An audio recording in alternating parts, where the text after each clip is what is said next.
Racing isn't easy, but experiencing it is. iRacing puts you in the driver's seat with the industry's leading sim racing game. Drive on laser scan replicas of the greatest racing circuits from around the world. Go head-to-head against other drivers chosen by skill-based matchmaking to ensure competitive racing at every level. Compete across all your favorite series. In officially licensed cars, engineered to deliver the most accurate driving experience possible.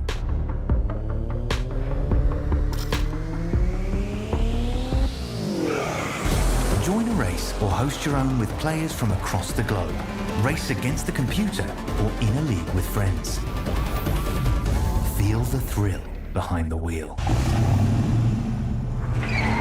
Visit iRacing.com.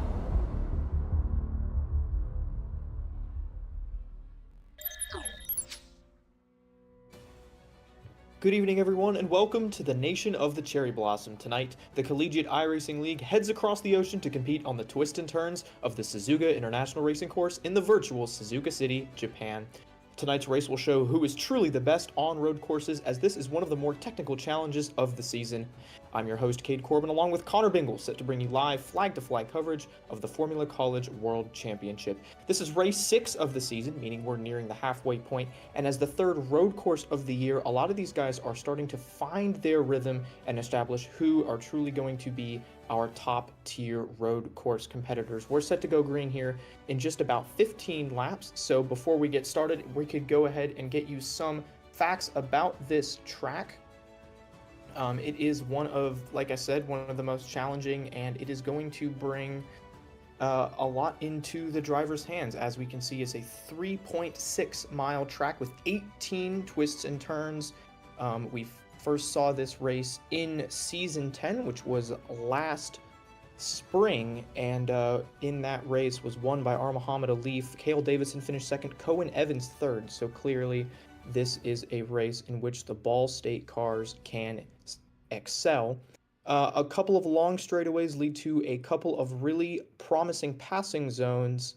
Connor, how does this car typically drive in terms of dirty air and just trying to get a run on somebody when you are going down one of these straightaways and into one of these turns?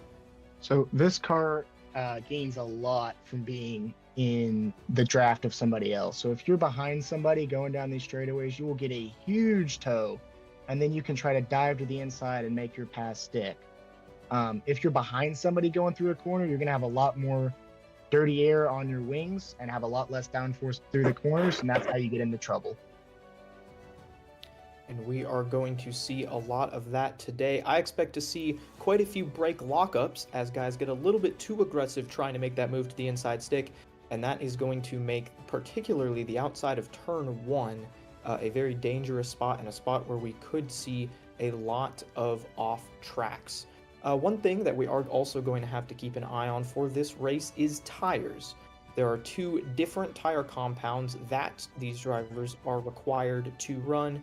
One of those is the alternates, which are going to be a red sidewall tire that is a lot softer. It typically promises to give a little bit more grip on the short run, but it'll fall off quicker on the long run.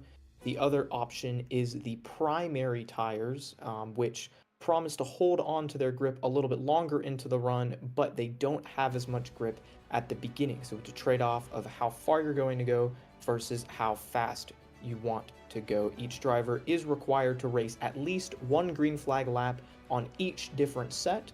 So that is going to be something that these drivers will have to consider as well. And given the amount of high-speed corners on this track, grip and momentum are going to be incredibly important. And as a result of that, your tire is going to be incredibly important. Connor, what do you think a good strategy would be here? Would you want to start on those red alternate tires, or would you want to start on the black primaries? Well, so I think we're looking at a one-stop race here. So you got to pick and choose on whether or not you want to be fast early or be fast late.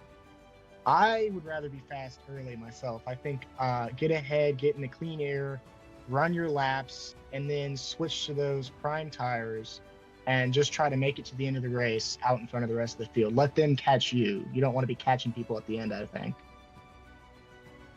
And something that we are going to have to keep an eye on with that is that those red tires haven't necessarily been behaving as expected thus far this season, something with iRacing's IndyCar tire models and the way that they do that, where that red tire does offer that promise of potentially being faster at the beginning, but it doesn't necessarily always come through.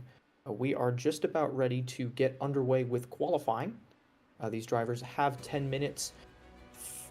60 cars are allowed into the session, but only the top 40 will qualify, and only if they have a lap time within 105% of the leader's lap time. So we'll have to see how many drivers will be competing today, and that field will be set here in just a few minutes.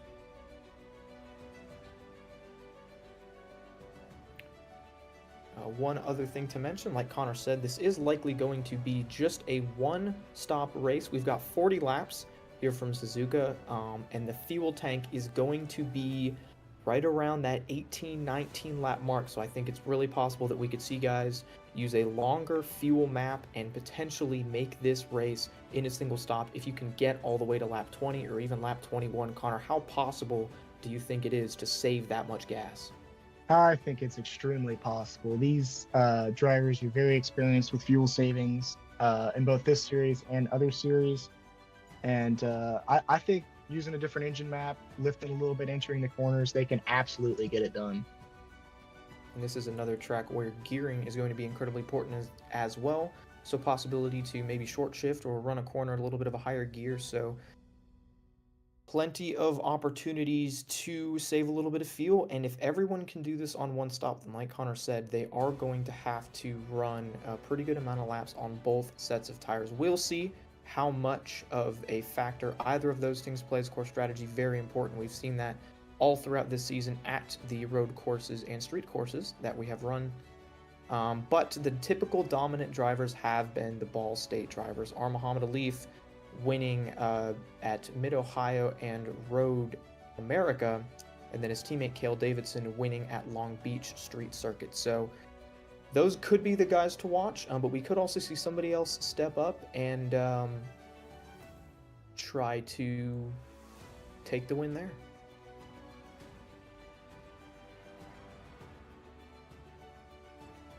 And we are now going to have a look in at somebody. We're going to take a look at last week's winner. Wyatt Burton from Tryon University was able to win on an oval in Indianapolis as he looks to build a little bit of momentum here, potentially get himself situated a little bit better for the remainder of the season as he goes out on his qualifying lap. Connor, what's typically the approach with these cars, wanting to try to maximize speed on an out lap or trying to get heat in the tires? Just qualifying on a road course so different from qualifying on an oval. Yeah, I mean, really, it's all about getting heat in those tires on that lap one. So, and he takes a little bit of an off track there. That's not going to help his tire heat.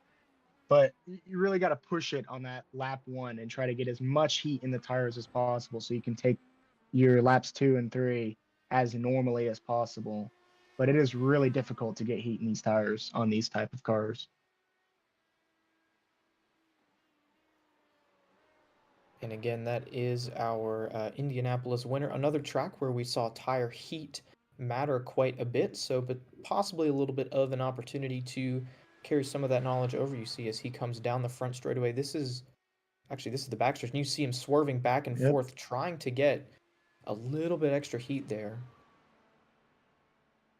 And that is going to lose him just a little bit of grip, maybe just a little bit of tread on those tires, but it is definitely not worth it compared to getting those temperatures up. These tires, they want to operate at a very specific temperature. They are racing tires. They are meant to be hot, to be pushed.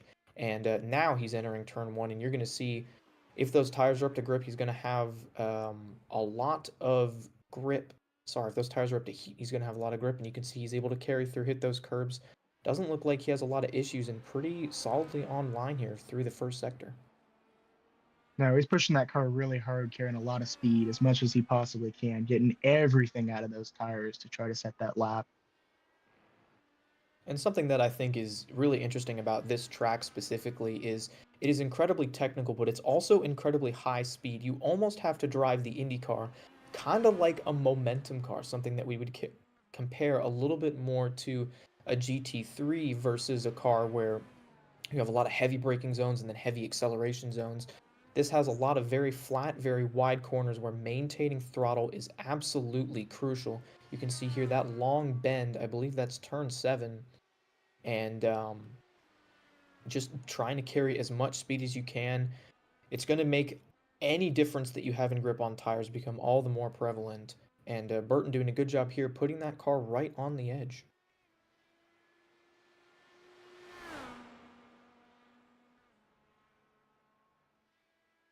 As you can see there, drivers on the left are drivers who have already completed at least one hot lap in qualifying. Those results could change. For example, Keegan Kallick right now scored in second, but he could go out and put up another lap that might be even better than Alif's. Alif right now a 141.35. He has the opportunity to improve on that. So we'll see if he can do any of that. There's Wyatt Burton within 9/10 of Alif, so pretty good lap there for Wyatt Burton. He's going to give it another shot here.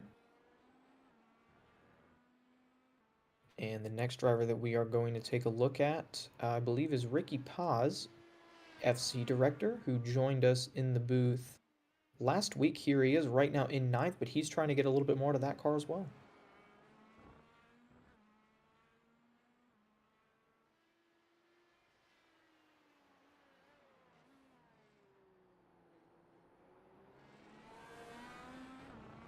And you can just see Ricky eat those curbs on exit. He goes all the way up, using every bit of track he can. And I'd be shocked, honestly, if he doesn't touch the grass in some of these exits.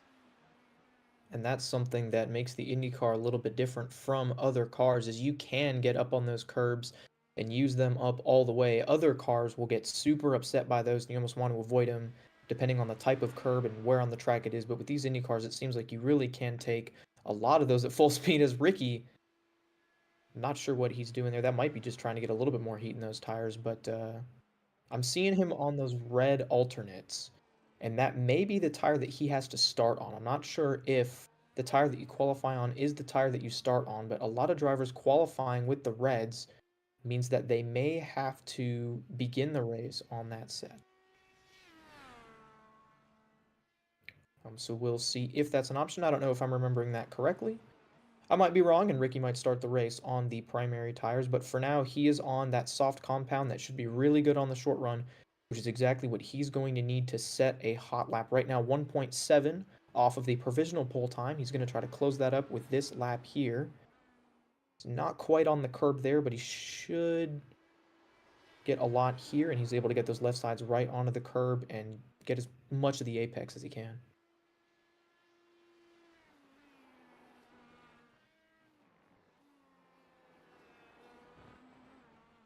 And while we are having a look at qualifying here, just 3 minutes left. Right now it looks like it's going to be Ball State on the front row with Leaf and Davidson. Do want to take a moment to shout out our production crew and everybody who works here on the CIO. We have a fantastic team of behind the scenes admins, stewards, and producers who help make these races exciting and available. So if you would like to get a little bit more involved with the Collegiate iRacing League, please check out all of our socials in the description of this YouTube video, and feel free to like and subscribe to the YouTube channel. It really helps grow the league a lot, drive that engagement up, and get more and more people involved. And if you think you have what it takes to be part of the league, if you want to drive or even just help out behind the scenes with the Collegiate iRacing League, our Discord is also linked in the video description. You can click that, join up, and we will get you all situated with whatever you want to do. If you just want to get a little more behind the scenes access, if you want to maybe help out stewarding, maybe just watching these races live but with the drivers, you can do all of that in the Discord server. So thank you for sticking around watching here. In about 2 minutes, we should have some pretty exciting racing for you set up for tonight. And yeah, hope you guys can enjoy the show, and thanks to the CIL.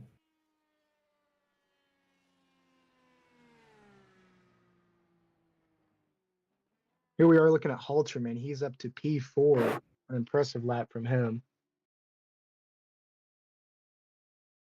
And Clint Halterman, typically a guy who's really good on both the ovals and the road courses. He's had a lot of really good results on those two different track types thus far this season. Our And cup that may be... director. That's Yep. right. This is Nick Nick. Stockner here, our cup director. He normally races on the ovals, and he's very good on the ovals. I think Indy ovals is probably his best driving style. Not as good on the road courses. He quotes all the time that he can't turn right to save his life. And he's second to last right now, but there's room to improve during the race for sure. But it does look like he has set a lap time within the 105% rules. So with only 26 drivers registered for the session, it looks likely that Stockner is going to be able to make the race, although missing the apex there a little bit, not super promising for the oval track driver. But nonetheless, he's had a couple of decent runs this season, and as he crosses the line here, we'll see where that sticks. We'll see where that puts Nick Stockner on the starting grid as qualifying gets finished up. Right there, it looked like Muhammad Alif was going to hold the pole, and Ben Fiore was actually going to start this race in second. So real quick, we'll be able to talk about point standings just a little bit. Right now, Cale Davidson is actually your point leader, had a really good run.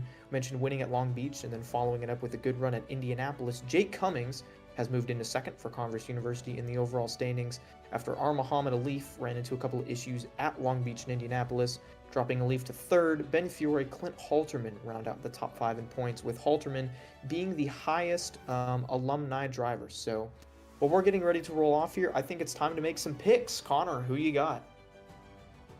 I'm looking at Cale Davidson, starting in P4 to make another good run tonight. He's been very solid lately. Halterman, your point leader. I'm going to have to go with... I've picked Fiore the past couple of weeks, so I'm going to have to go with somebody else and say Clint Halterman. I really liked what I saw at him there a little bit in qualifying. Seemed like he's, like I said, he's really dialed into both the ovals and the road courses. I think if he can get a little bit of track position early, he might be able to hang on to it, maybe play a little strategy, and Clint Halterman could be a guy in victory lane by the end of this one.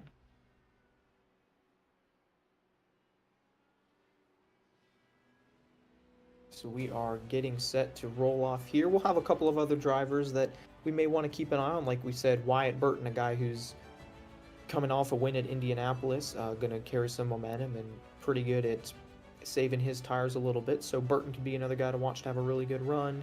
Like I said, Ben Fiore would have picked him, and Muhammad Alif starting on the pole. It's going to be hard to catch and pass that 12 car. The wall of ball seems like it's back this season. So, Cade, we just got our 105% time. It is a 146.3. And the only driver that didn't make it is, unfortunately, Caden Hughes. I think this is his first start with us at FC. So we will hope he comes back next time and makes the race. And Hughes was able to qualify for Indianapolis last week. Just want to update you on that. But Caden Hughes not able to make that time, so he will not be attempting the race. These drivers, however, will be. So starting on the front row, it is no surprise, Muhammad Alif from Ball State University, a half second faster than Ben Fiore from Marist College. And rolling off just behind them in row number 2 is going to be Jake Cummings for Converse University alongside Cale Davidson from Ball State.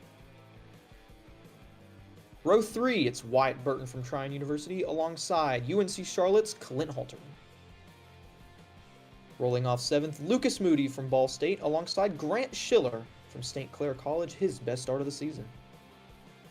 Starting 9th, Keegan Kallick, also from St. Clair College, alongside Drew Williams in the 123 from Clemson University. Connor, take the next 10. We got Nick Hindley starting P11 and Ricky Paz starting P12.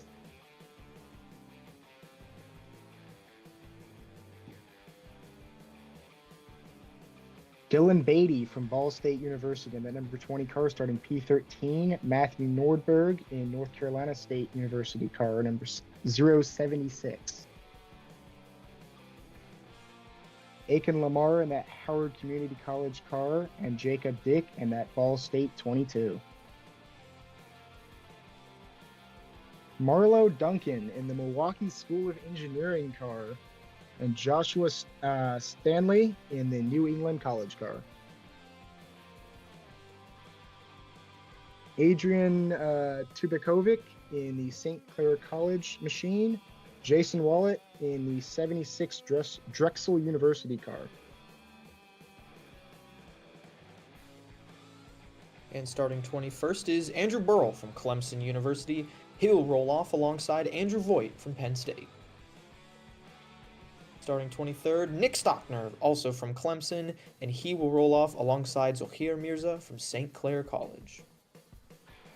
Rounding out the field, it's Carson Wallers from Paul Smith's College, and he will start 25th. Unfortunately, Caden Hughes not able to make the field, and so those 25 cars will show you your starting lineup. Do want to make a couple of notes. Jacob Dick making his first road course start of the season.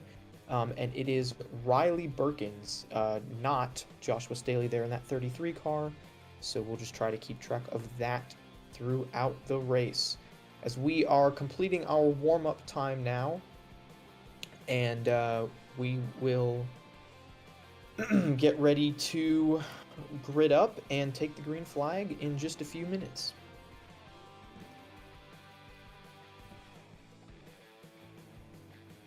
guys right here, we are looking at Lucas Moody, and we may be able to get our FC director Ricky Paz in here for an interview.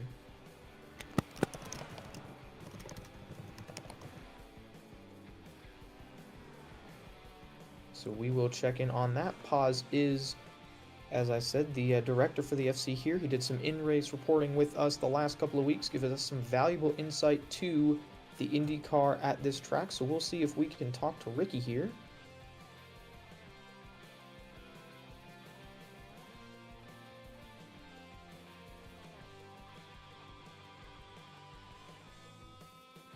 And let's go ahead and bring him into the booth. Dealer.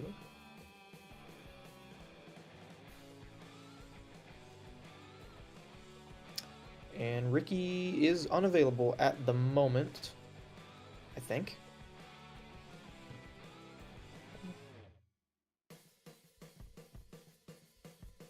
Will we get that figured out behind the scenes? Can we get Ricky into... Ricky's stuck. Ricky is unable to allow himself to be in... Technology is beautiful sometimes, folks.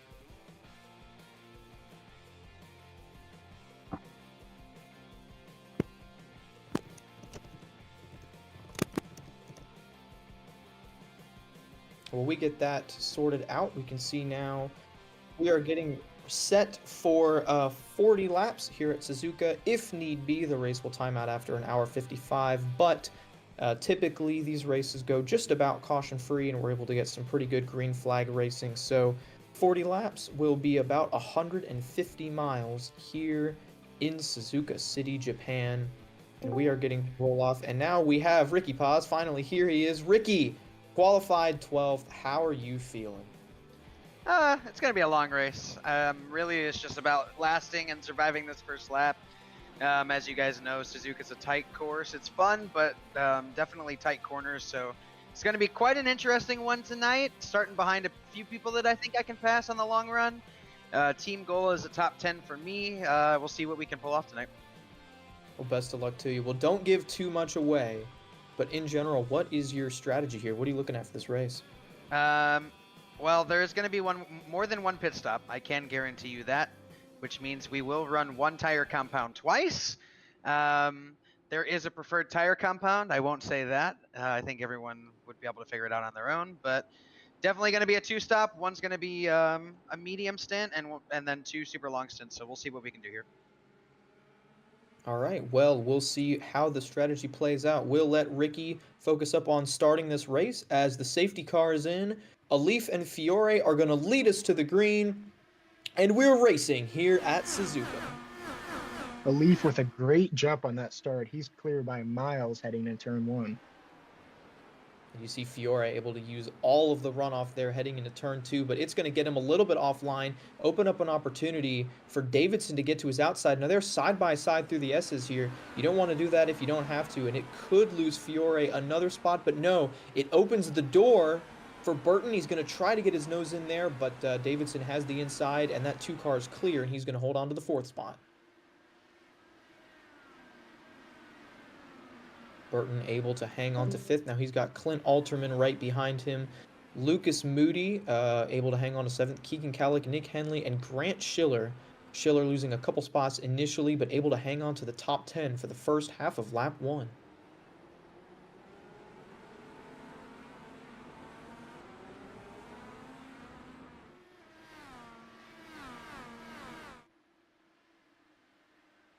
Alif already able to stretch it out to about a 1 second lead, and that's going to be incredibly important as Dylan Beatty gets a little bit off track there. Had a pretty good qualifying run, but he has dropped now all the way back to the 23rd spot. So we're going to try to get a look at what happened. Looking here at Keegan Kallick from St. Clair College. And we're going to rewind just a little bit and see if we can't tell. Ooh, that looks like could be the 19 of Ricky Paz. that gets in very deep, locks up the tires, gets into Beatty, and that is pretty significant damage for both of those cars. Both Paz and Beatty have come onto the pit lane now. And it looks as if there was some sort of announcer jinxes. More cars involved. That's Lucas Moody, Aiken Lamar. That might have been Ben Fiore there. Possibly some leaders involved in an incident.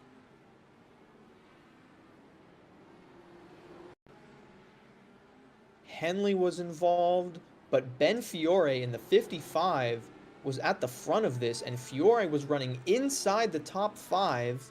Lucas Moody was involved after getting a good start. And that is Jake Cummings.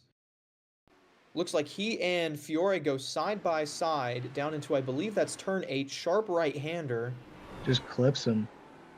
Absolutely kills both cars. And Cummings was unable to hold the brake, and it was Nick Henley who couldn't quite avoid the mess. More cars involved there. Lucas Moody, I'm sorry, was the one who didn't initially avoid it, and then it was Henley who did a little bit of a jump. But a lot of excitement on lap 1. Like Ricky Paz said, surviving lap 1 was going to be key. Ben Fiore got on the brakes just a little bit later than Jake Cummings, and unfortunately clipped that 95 car in the braking zone, and significant damage for both of them. Wyatt Burton, great job through there. He's going to come through the second S's complex and get out onto the straight in the second position. So that moves Burton up quite a ways from where he started.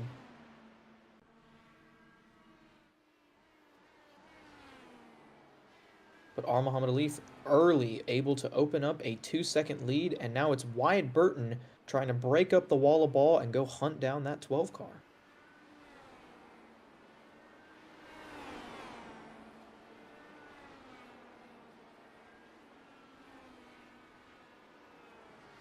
Riley Birkins up into the top 10 after starting outside of that position. Grant Schiller back to 12th after starting 8th, so that car just dropping back a little bit here in the early going, not pushing too hard for St. Clair College. Still pretty good run for that 45. He sits right behind Andrew Voigt, and you can see the red sidewalls on that car. Schiller has elected to start this race on the alternates.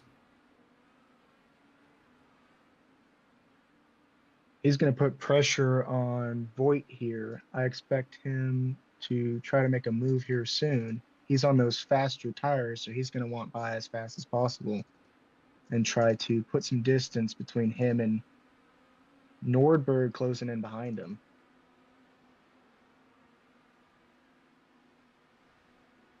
And something I'm looking at here on that ticker, Wyatt Oh, Burton and just Nordberg goes off.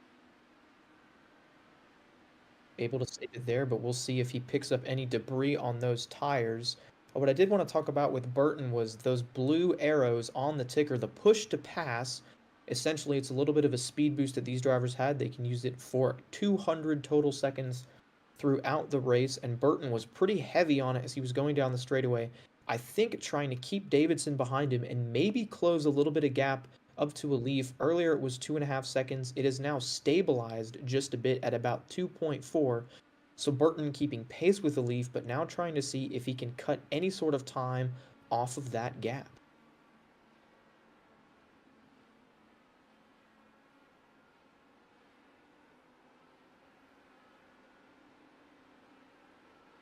Do want to update you. It looks like Nick Henley and Jake Cummings out of this race. We saw both those cars destroyed in the same incident on the very first lap, and that's really unfortunate for those guys. They were going to be really competitive. You know, Ball State, Converse, they've put really good cars, good drivers on track all thus far this season, and Cummings has had some really good runs, and this is really going to hurt his point standings.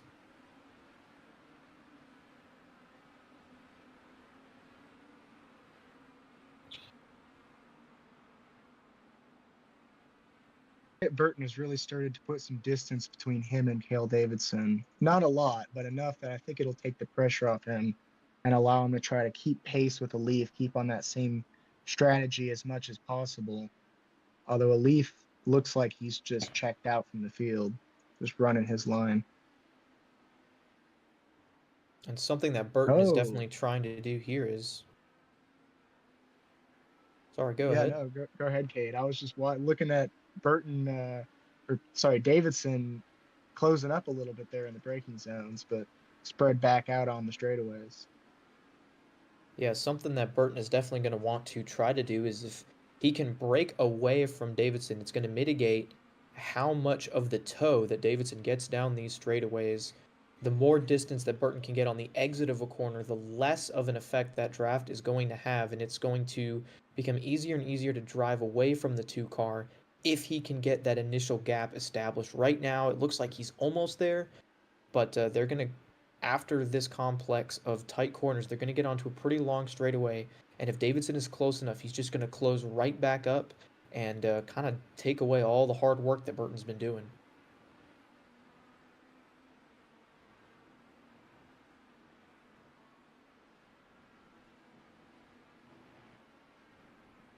As Davidson goes a little bit wide there, looks like he missed the apex of the hairpin.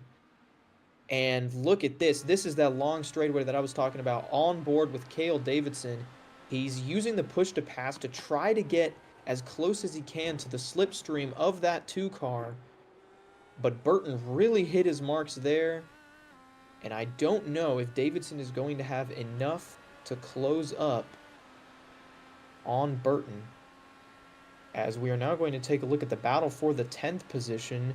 Grant Schiller and Jacob Dick right on top of each other. Right now, Schiller has the position as we ride along with the 22 car of Jacob Dick. Yeah, I just watched Schiller get by Dick, but we'll see him try to get the position back. And I expect these two to dogfight for a little bit here. Mentioned earlier that Schiller was back in the 12th spot, so back up to P10 for the driver from St. Clair College. Good run for Schiller, get around Dick, and now he's going to try to hunt down the 84 of Marlowe Duncan.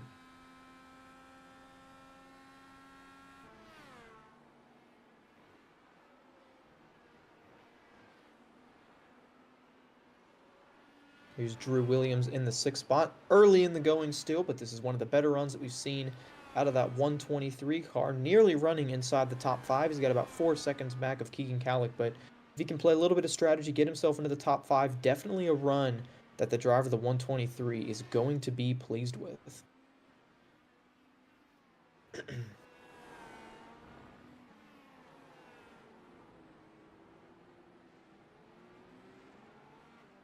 There is Kallick in the 5th spot, trying to hunt down Clint Halterman. Halterman already 6 seconds back of a Leaf. Mentioned in the pre-race, he might be a guy that would be able to contend with that 12 car, maybe fight for the lead, fight for the eventual win, but unfortunately, he's fallen quite a ways back, and something has happened, I believe, to the 22 of Jacob Dick. The Ball State driver fell through the ranks, and I believe had to be towed. Not He sure if is there in was pit road, yeah. contact. And here Let's look at he the is. Ooh. I believe that's Matthew Nordberg in the 076.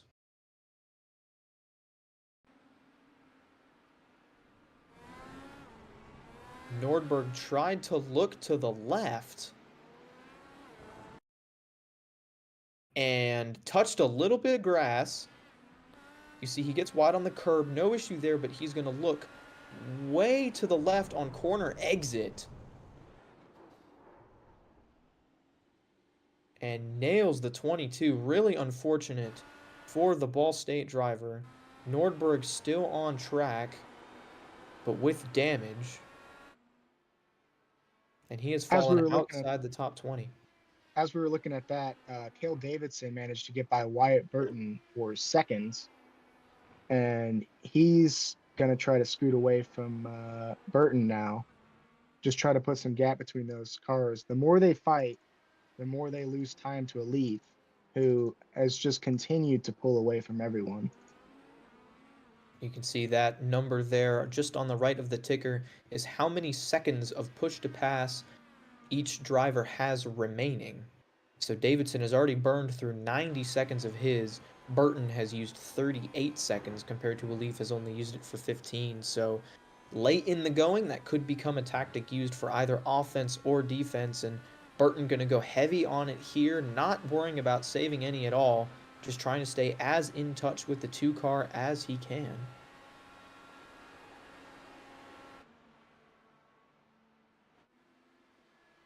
And did want to update you, Matthew Nordberg did come down pit road to repair a little bit of damage to that car. Jacob Dick was on pit road as well. And I believe Lucas Moody has retired from the race. So big hit for Ball State there. Both Dick and Moody representing the Indiana school. And both of them serious issues here before even a quarter of the way through the race. As there's Aiken Lamar, I believe I called him involved in an incident earlier. That wasn't him. He's been able to hold on to the 7th spot for now. So a pretty good run for Lamar, but he's getting a lot of pressure from Riley Berkins here in the 33. Riley Berkins is really just giving him chase. I mean, they're not that close on track, but it's in the mirror. I promise you it doesn't seem that way.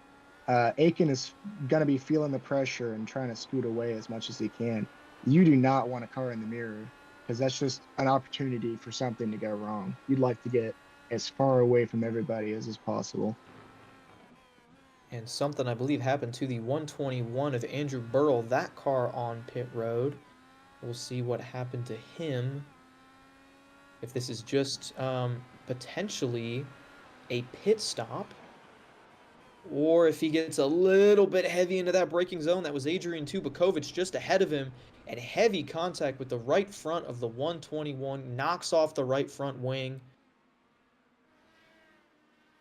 And that is maybe not a day ender, but certainly going to take away his hopes of having a good run. Andrew Burrell, heavy damage early in this one. Tubakovic did pick up a little bit of damage in that one as well. So we'll keep an eye on those 2 cars as they likely will be able to repair and continue, but for the moment, both of those cars not going to be front runners the way that they exactly wanted to.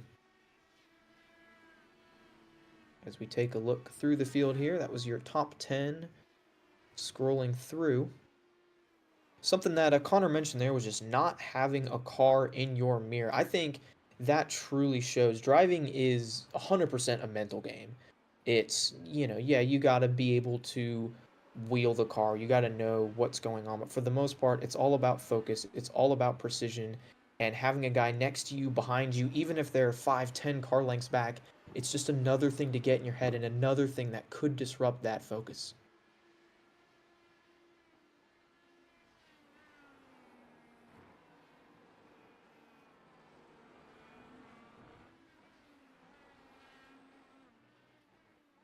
And one guy that I do want to point out here is the driver in 16th place. Carson Wallers started this race in, I believe, the 25th position. Here he is. But Wallers from Paul Smith's College has been able to stay out of trouble thus far. We've seen a very chaotic first 9 laps here. Wallers avoided all of that, gained 9 or so spots.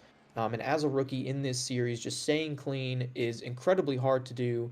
Waller's done a great job of that, and he's picked up all 9 of those spots by just being clean, being consistent. You see here, didn't quite nail the apex, but he didn't get himself in trouble. He made the corner. And, Waller's, he's done this in every race thus far this season. I just wanted to give him a shout out, keeping the car clean, the early running of this race. I think he's going to get a good result out of this. More guys make mistakes, and Wallers can avoid him. That'll just move him farther and farther up the pylon. Take a look at this battle for 8th. We saw earlier Riley Berkins pressuring Aiken Lamar. Well, now he's getting the pressure from Marlo Duncan, who has managed to close the gap a little bit. And now we have a 3-way battle for 7th. Well, not quite a super close battle, but they are definitely starting to put on the pressure. And I think you'll start to see some drivers really start to push the cars here soon. And Marlo Duncan had an impressive season as well thus far. Right now running solidly inside the top 10 with an opportunity to maybe gain a little bit of time back eventually. Another thing that I do want to mention, Cale Davidson has used a ton of push to pass, and he's been able to break away from the 26 car. He's still a ways back from his teammate Alif, but Davidson solidly in the second spot. Burton now in danger of falling into the clutches of Clint Halterman. Less than a second between third place Burton and fourth place Halterman. So that's going to be something else to keep an eye on here as this race progresses.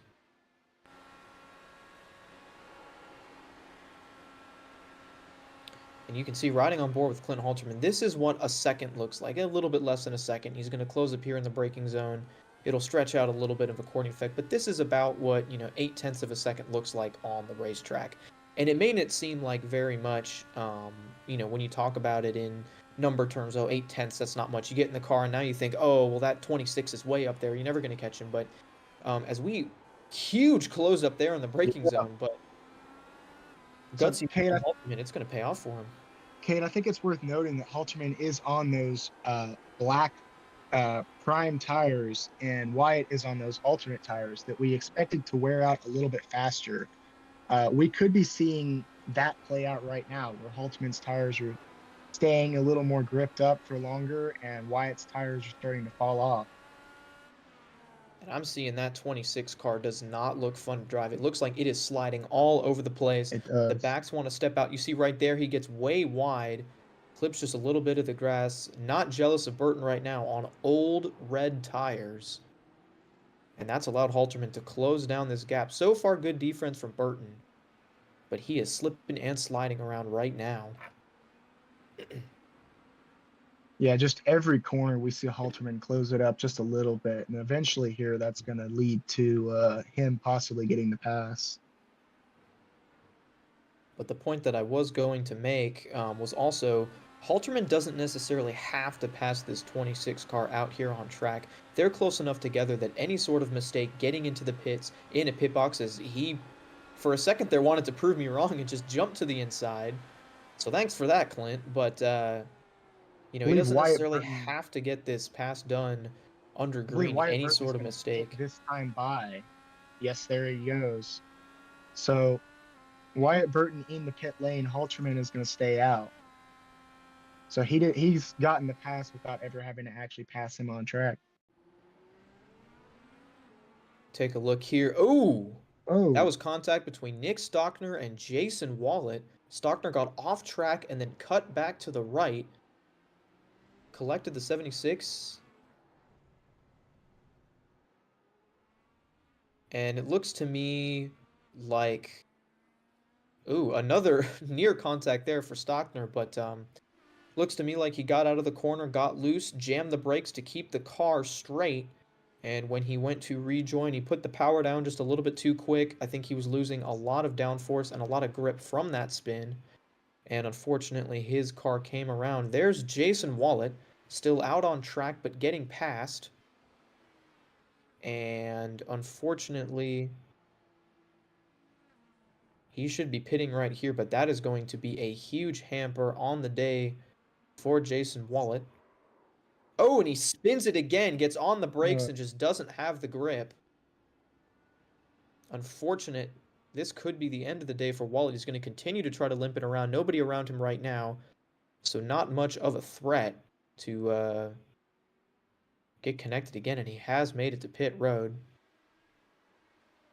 it's really unfortunate for Wallet and Stockner, who I think were running. Stockner was running 12th, and I think Wallet was running 13th at the time of the collision.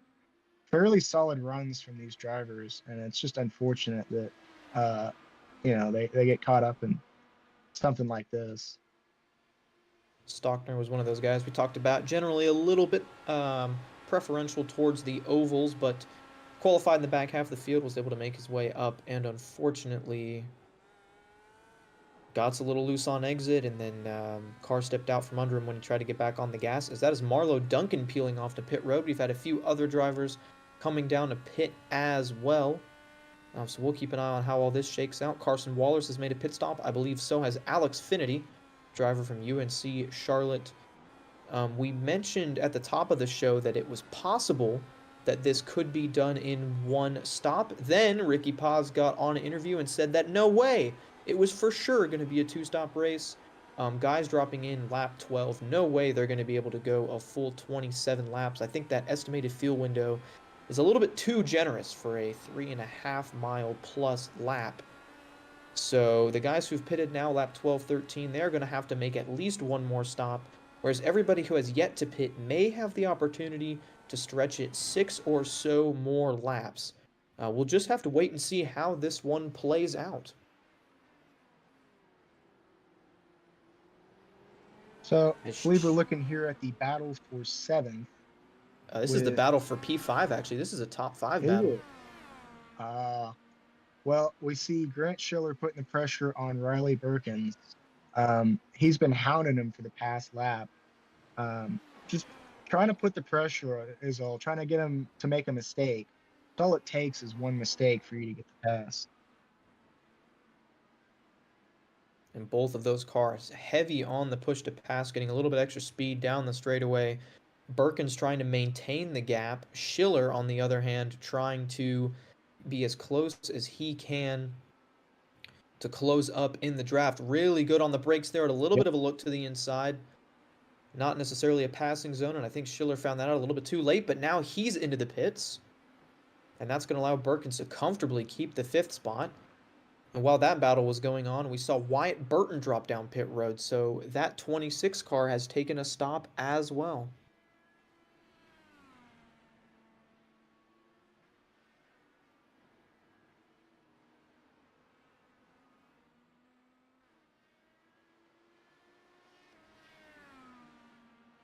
And so here Mirza has already made a pit stop.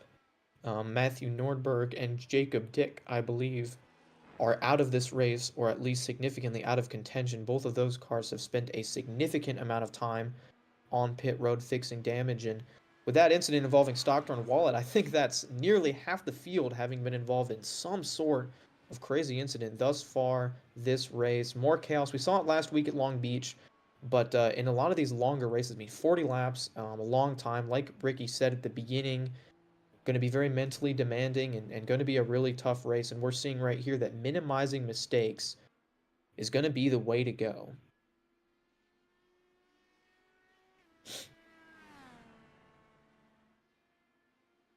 As once again, Alif and Davidson are going to stay out, which makes me think a little bit that we may see a one-stop strategy be possible. I don't know. I was pretty confident that it was going to be the main strategy, and then Ricky told us that everyone for sure, no way, would be pitting twice. But we've now seen a lot of drivers stay out close enough to that halfway mark that it could be possible. Ricky Paz pit just a few laps ago. You can see Marlo Duncan, Aiken Lamar, Grant Schiller were some of the first on pit road, which means when this all cycles out and comes around, those will be the drivers who are going to likely cycle out ahead just a little bit, but then they'll have to pit again before everybody who has to make a second stop but has yet to come in yet. A little confusing, but it'll all play out here eventually. Wyatt Burton already made a stop, but he has been so good on pace that he's managed to stay ahead of that 9 car. So, Kate, something that I've noticed is that all of the top running cars from Alif on down to Williams are on that firm tire, that prime tire. And I think that's allowed them to stay out for longer and keep their pace up. I think that alternate tire just fell off too fast for some of these guys, and they just didn't have enough pace to keep going out and continuing the run. So I think that's a huge part of this pit strategy so far. But these front running guys will eventually have to take that alternate tire. So maybe they're going to try to put it into a short run. We'll see how the strategy plays out for them. But that is something to note, is the tire strategy. Davidson and Halterman now in this time after just 16 laps. So those guys, I don't know if they'll only be able to do it on one more stop. And if that is the case, then they may try to put on the primaries here, have a really long run, and then, like Connor was just saying, by the end of the race, maybe only have 8 or 9 laps that they need to spend on those red alternate tires. Primaries for both the 100 and the 2. Drew Williams, sorry, has come and pit. And look at that. That was Burton passing Halterman. So the way it Mhm. all cycled out, Burton was able to get the upper hand, and now he is driven away from that 100 car. Yeah, and Burton has warmed up tires, so we can expect to see him pull away just a little bit here for the next lap and a half while Halterman tries to get his tires warm. And that's a big adjustment coming out on cold tires after spending all your laps on warm tires. It's something you have to do a mental check on as a driver. You got to be like, all right, I'm going to take it easy these first few laps. You can't try to push the car that hard, or else you're going to end up making a mistake, Ooh. like Halterman just demonstrated. It's kind of a big adjustment to make in the middle of the race, and something these drivers have to deal with multiple times a race. And I believe the 33 of Riley Birkins got a little bit off track. Saw that car lose a couple positions. Carson Waller's into pit now as well. That 4 A car leaf has in. already made a stop. So not sure what happened to the 4. And a Leaf making his first pit stop on lap 17. He's going to slide in behind the safety car. Couple potential strategies here. He's got one option to maybe run about 6 or 7 laps right here and then put on primaries and run to the end. But instead, he's going to put on primaries, likely another 17 laps, and then do the math Short around dash lap to the end. 34. Around lap 34 is, oh, there was another car off track there. Went by way too quick to tell who that was, but right near the 33. And it looked like that was Grant Schiller, just got off track, but was able to rejoin in front of the 9 and the 55. And how about the drive from Ben Fiore? A driver that was involved in a lap 1 crash is now back up to 12th. He was able to get the damage fixed fast enough to hold on to the lead lap. Everybody else had to pit, so he gained 30 or 40 seconds there. Now drafting off the 9 car. Look at this. Fiore has an Voigt to opportunity the to maybe get a inside. top 10. Fiore to the inside. And Schiller just bleeding positions there. Got passed by both Voigt and Fiore. See if Fiore can get past Voigt here. I think Schiller just let him go. That car got put on the outside in an uncomfortable spot. The marbles have built up on the outside of turn 1. And now Schiller's going to clean those tires off a little bit, see if he can't stay in the slipstream of the 55, and maybe learn a thing or two. You know, like I said, Fiore has driven that car up from the rear with a little bit of damage. His pit strategy, I think, is a little bit hosed, so it's going to be difficult for him to maintain some of this track position. But on just raw pace, he's maybe a second or so faster a lap than these guys. And And now Fiore he makes makes a the move move. here to the inside. Gets it done. Schiller will follow him. And Schiller did a great job there capitalizing. When that 9 car got offline, it opened up a hole, and the 45 was able to dive right into it. And now you can see Schiller leading Voigt. Voigt back to the 12th spot. Still a good run for that number 9 of Penn State, but he was holding on to 10th and unfortunately lost a couple of spots there. You mentioned the marbles just a second ago, Kate, and you really saw it with Voigt when he got off into the marbles, just how much grip he lost. He just slowed down to a crawl. And that's a big thing. I mean, you get put on the outside and you're kind of just hung out to dry. There's not much you can do. So we'll see lots of cars try to make dives to the inside. Just anything you can do to try to get the guy offline and into those marbles will be a huge deal. As Fiore jumps down pit road, that was something that I mentioned there. His pit strategy wasn't going to be quite the same as the leaders because he had to pit on lap 2 to fix a bunch of damage.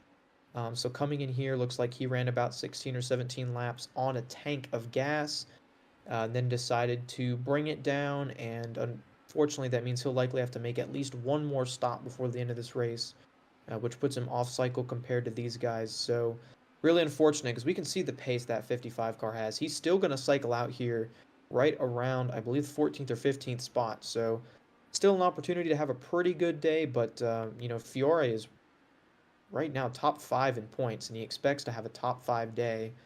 As good as he's been this season, I think anything outside of the top 5, yeah, would be a disappointment for that 55. Well, this is a long race, Cade. We still got time for him to make up positions. We are only on lap, I think it's 12, but maybe 13.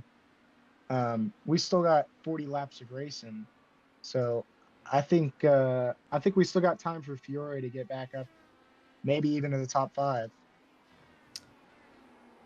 I'm not sure what you're looking at. We're on lap 19 with about at the halfway point of the race, so You were so right. I did not scroll down. it's all good. But yeah, gotta correct you there, buddy. We are on lap 19, about to be in the halfway mark. So you're still absolutely right. There is still a ton of racing left to go. We've seen all of the calamity, all of the chaos that has gone down in. I mean, even the first 2 laps alone, there was plenty, and then the 17 laps since then, we've seen fuel strategies playing out. We've seen, contact, Stockton involved. We saw an off track from the 33, the 45. So plenty of opportunities for other drivers to make mistakes, and a guy like Fiore or Ricky Paz right now back to 15th for those two to capitalize. But yeah, we are at about the halfway point in this race. We've seen it play out. We know who our players are, right? Alif's got 10 seconds on his teammate Davidson. Burton and Halterman have kind of been doing a little bit of a long distance battle here throughout this. Behind them, Keegan Calick solidly holding on to the top 5. Drew Williams, Aiken Lamar, Marlo Duncan, these guys all having really good runs. Riley Birkin's able to move back up well inside the top 10. So as there's that 33 car. So we've seen kind of these players established. Now the question is going to be who can maintain and who can move forward. I think, like you said, Fiore can still gain plenty of spots. He's in 14th, and he's much faster than some of the guys in front of him, I think. So we'll just have to see how it plays out in the long run.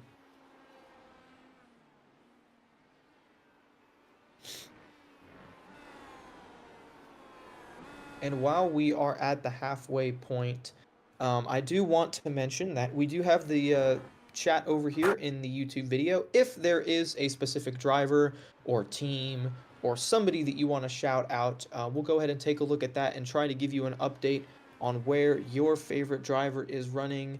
I'm seeing a lot of love for the number 26 of Wyatt Burton.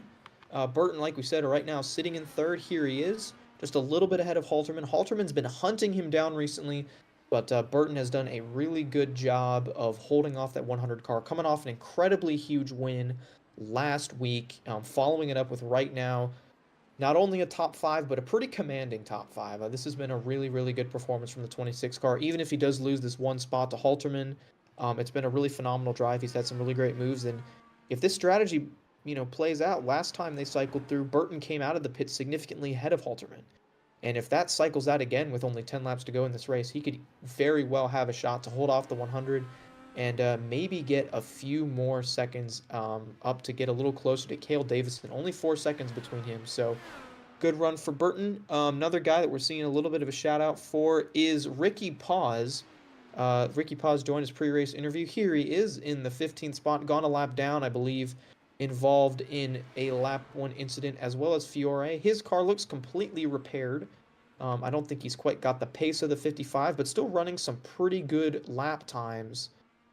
He's ahead of the 38 now and inside the top 15 with maybe an opportunity to gain a few more spots. That's Ricky Paz from ECU.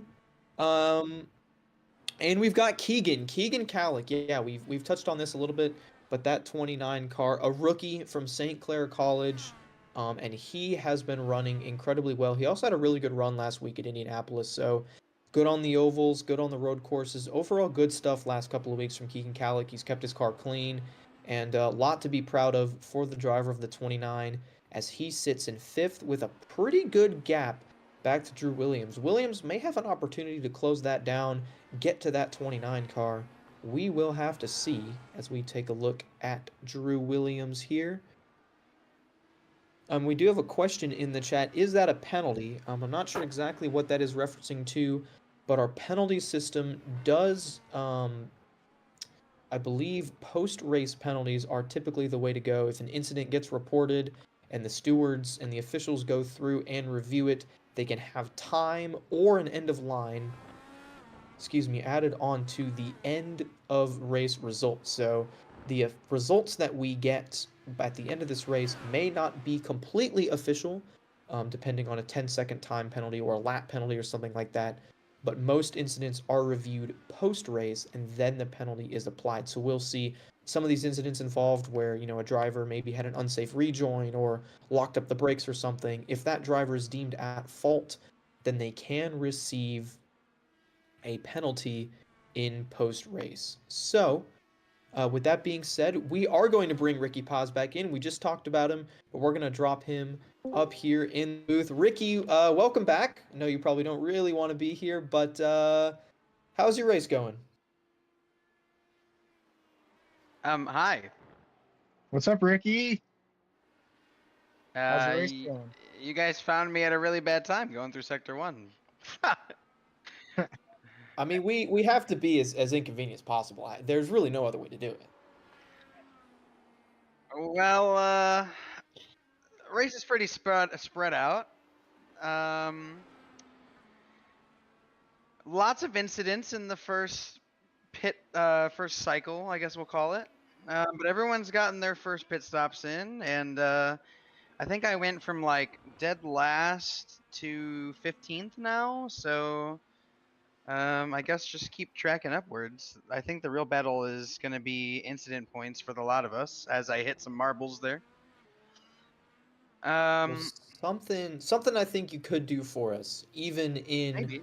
your current state. If we could go on board with Ricky, and Ricky, maybe talk us through a lap here at Suzuka. We've been talking about how challenging it is. I'll try to start you off on a straightaway here, but we've talked a lot about the momentum of this track, how technical it is. All right, you're going down a straightaway here. Walk us through a lap, if you can. Maybe. We'll try. So up to 6th, obviously, this is the last sector here. Last sector starts about right here. You're looking for the 100 marker here. Trying to get all the way down to 1st. Obviously, chicane here. Kind of a fun chicane because it's a triple apex there, right? You got one back to the right. Typically, you want to try and keep it as close to the wall there if you're on a flyer, but back up to 6th here. Opportunity to use push pass if you want. Realistically, you're braking at the apex. And this car has so much downforce that you make it in. Looking here, you're trying to carry as much speed, keeping it through 3rd, through the S's here. I usually don't drop down to 2nd until this last S right here. Try and open up entry to get back right for one final left-hand turn. And if you touch the grass, you're slow, like I am. So get up here, looking for the 50 on the left. Quick shift down to 4th, carrying as much speed as you can. No braking marker for this corner. You just guess. Down to 2nd, up to 3rd. And this is where I had my incident on the first lap. So I can't really tell you anything about this corner. I kind of suck at it. That's why there was an incident there. But moving on, we'll go to this section of the track. I think we're in like sector 3 or 4 now. Full throttle. Oh, There's a wreck contact. somewhere on Sorry, the track, but that's basically a lap. That's basically a lap. and that is the 55 of Ben Fiore. Looks like he got it incredibly hot on the 4 of Wallers. Wallers had just come out of the pits. He was involved in a different incident, and Fiore just gasses it up. And I think he was expecting the 4 car to go, and the 4 did not. And Fiore knocked the front wing off of that 55 car for the second time today. Maybe I'll catch him a little bit. Yeah, you might. You're Yeah. about to be on his lap because he's gonna get passed by a Leaf here in Well, a he'll bit. pit here, I think, anyway. So Well, there, as a reward for walking us through that lap, we talked about how mentally taxing it is, and you talked and drived. So as a reward, we'll give you a couple spots here. I think Burl just came down in pit, so you might be able to get him as well. Yeah, that's my teammate is Ben Fiore, so that's a bummer. But yeah, pretty rough day for Vortex. I think Dylan, me, Lucas is out, Nick Henley's out. Ben was involved in an incident. I think the only people that have oh yeah, welcome to Vortex Wyatt Burton, by the way. He's on the team now. So Wyatt Burton, Kale, and a Leaf are the only Vortex guys not involved in some nonsense. Jacob Dick was in an incident too. Well, they're Wyatt top Burton, 3 right now, so yeah. Vortex is doing pretty good. There's someone I want to shout out, by the way, and I don't know if he'll watch it back, but us admin team got to kind of stick close together. And Drew Williams is running 6th place right now. Good shout to him. He was good when the Super Formula came to Suzuka a long time ago, about a year ago now. So good to see him doing well. Clint's up there. Keegan is a rookie. Good to see him. Rest of the top 10 is just people that didn't get in incidents. Aiken Lamar, Marlo Duncan, Riley Birkin, Grant Schiller, Andrew Voigt, Alex Finnerty, all mid-pack drivers that are going to get a nice finish here because of the craziness of this track.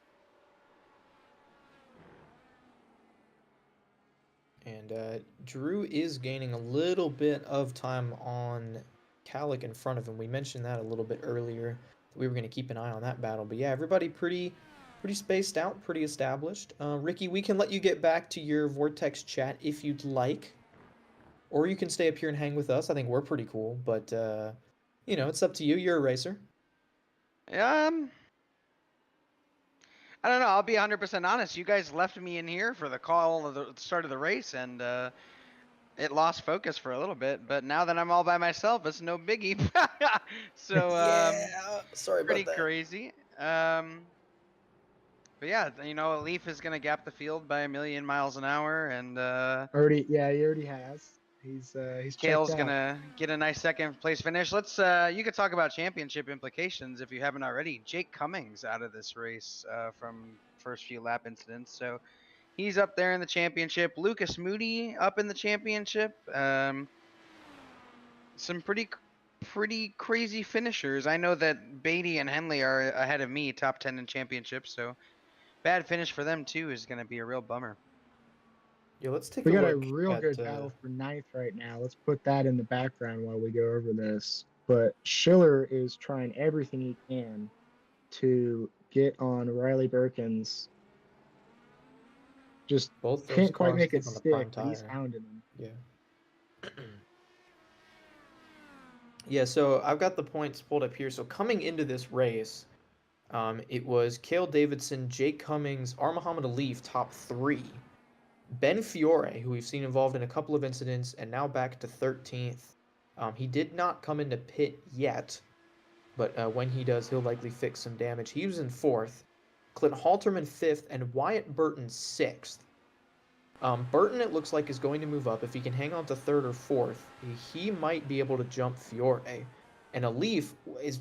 Schiller almost got the tires in the grass, and I thought that car was going to shoot back to the right. Sent it in.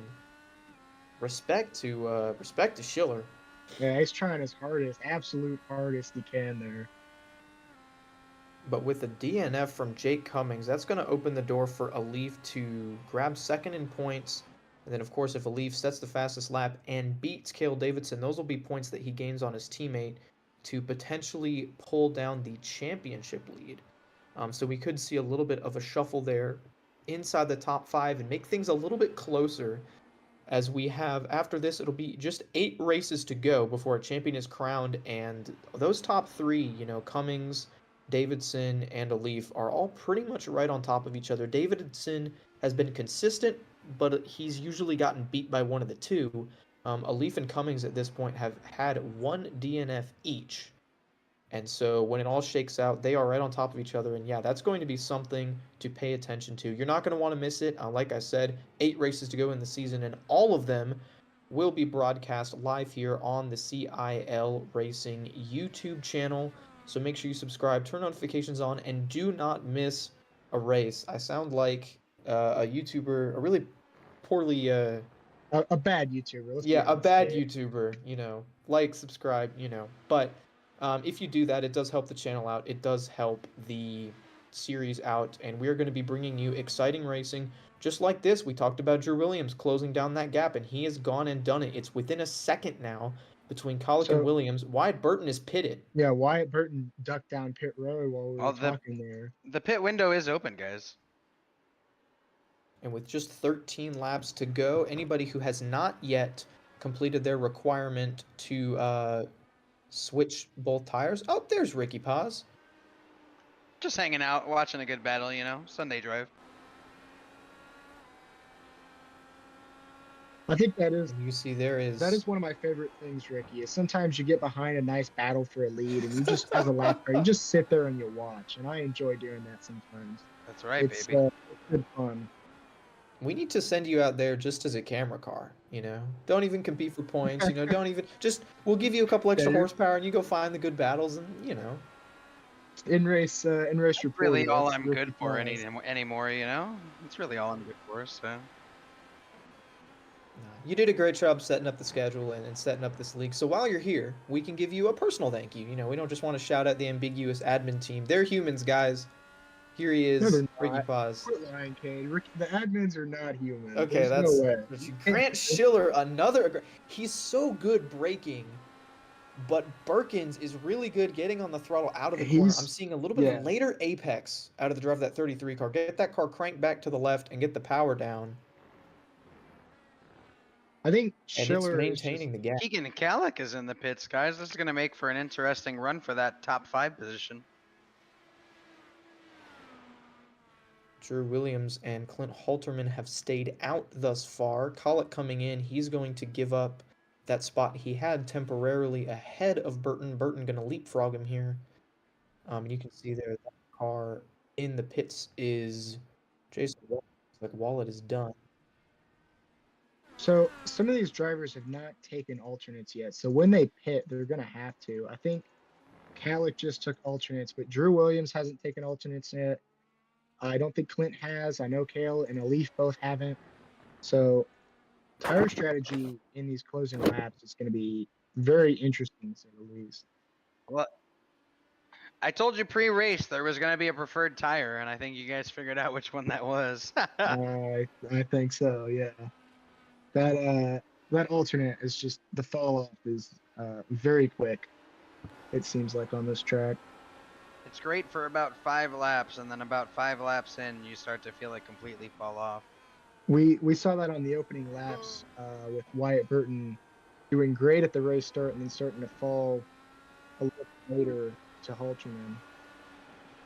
Well, and to that point, that's why some of these guys are pitting a little bit earlier. You'll see the guys that are pitting earlier are likely at the ran a shorter first stint for that red tire because it just felt terrible. And as we're talking about tires, Grant Schiller is talking about possibly sending himself to the moon. He has been driving it in on the 33, right up the Almost tailpipes touched of there, Riley yeah. Birkins. That was scared. I was scared watching that. He gave him a little bit of a bump and run. I feel like there, Kate. I don't know what your Well, he thoughts on hasn't that run were. yet. Well, he hasn't run yet, but he gave him a little bit of a bump. Short tracking it. But Birkins has been doing a fantastic job defending. I think the Taking a 33, defensive line through there. You saw that. he's identified where his strengths are, maximizing. And now Schiller decides Schiller that he's had pitting. enough and peels down pit road.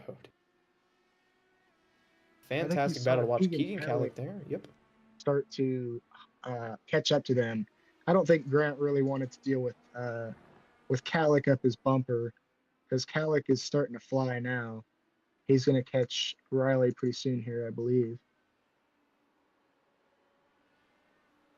Now, for the record, Ricky, I did want to say I was pretty confident that some guys would be able to make this race on just one stop.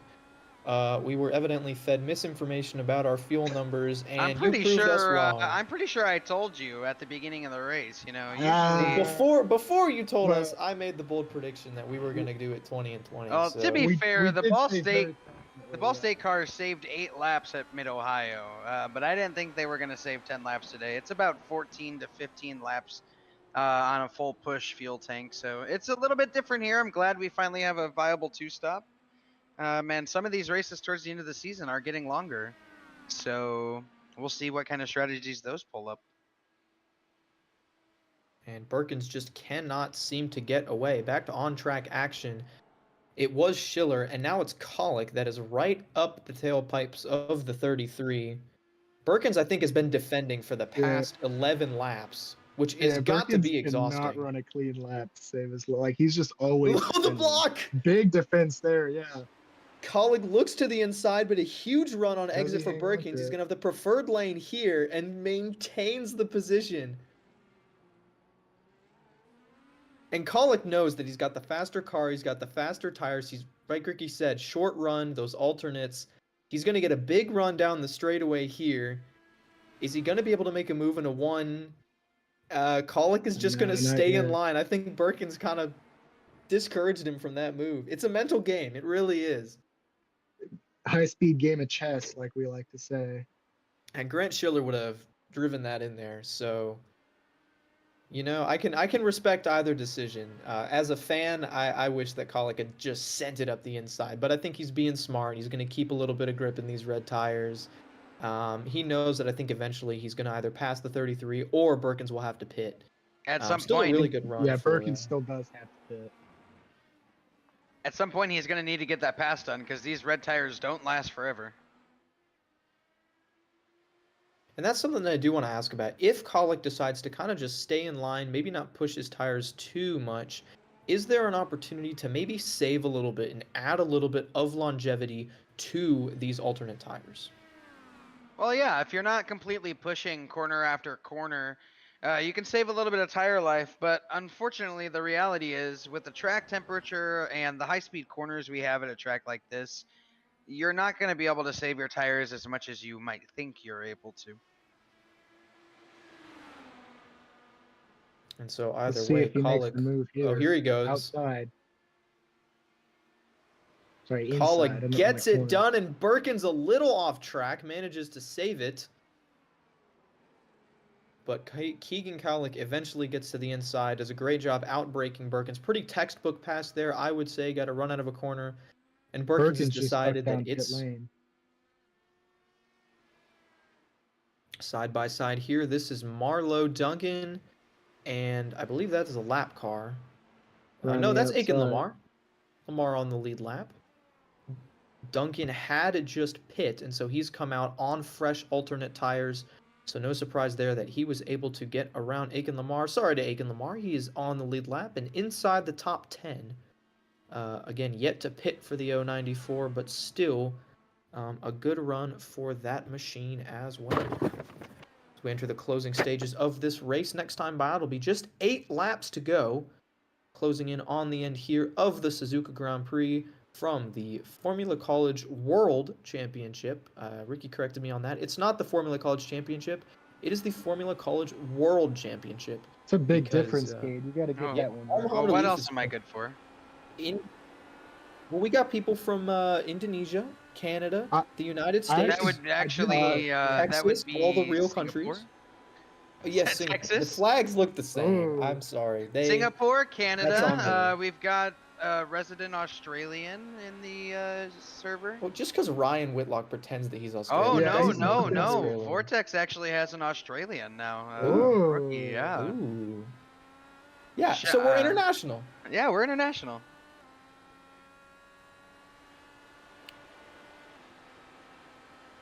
But yeah, so that being said, I will learn my flags and maybe be less mean to Australians. But Ricky, go ahead.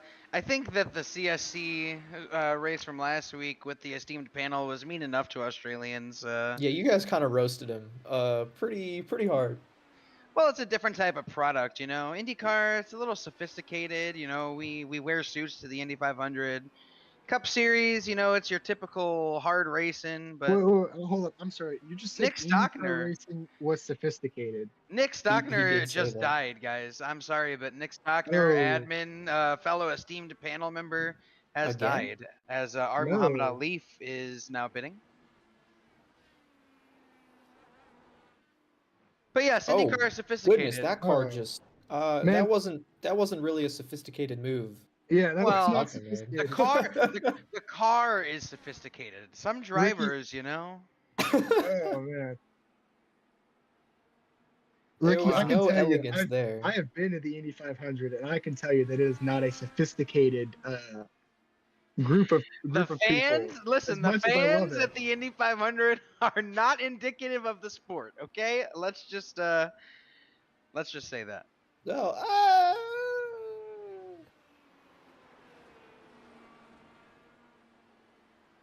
So I was looking through chat, and Mrs. Burton said, "Thank you, Ricky, for the shout out to Wyatt. He's excited to be part of the team." So looks Gotta like love your it. big moves mean a lot to people. Marlo Duncan just took a little ride off track there. Glad we could have Wyatt, and glad we can have him on the Vortex group of friends. Ooh, Whoa. that's that purple car. There's always a purple car that I don't know who it is.